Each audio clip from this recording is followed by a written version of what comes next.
ఏంటి కొత్త?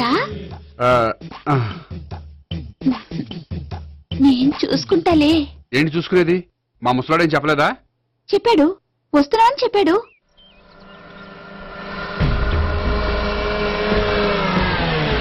ఈ బాబోయ్, ఈడు గనక ఈ అమ్మాయితోటి పోలీసులకు దొరికాడనుకో, ఈడు బ్రతుకు కాళీబాట్లు అయిపోతాడు. ప్రతి రూము గాలించాలి. ఎగచండి, జబ్బులు పడేయండి.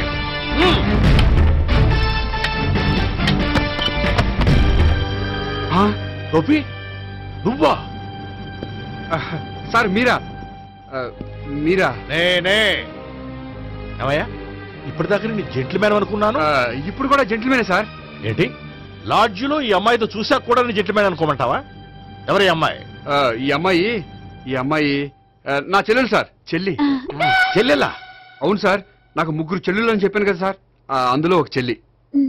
చెల్లెలతో లాడ్జికి ఎందుకు వచ్చావు? కొంచెం పర్సనల్ గా మాట్లాడాలి, అందుకని. పర్సనల్ విషయాలైతే ఇంట్లో మాట్లాడుకోవచ్చుగా. ఇంట్లో మిగిలిన చెల్లెలు ఉంటారు కదా సార్, ఒక ఇంపార్టెంట్ విషయం డిస్కస్ చేద్దామని ఇక్కడ తీసుకొచ్చాను.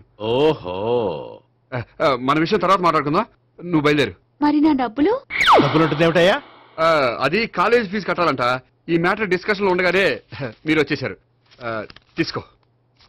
అన్నయ్య, ఆ, ట్యూషన్ ఫీజ్? అదొకటి ఉంది కదా. ఎప్పుడు ఏం అడగాలో తెలియదు నీకు. మంచి అన్నయ్య.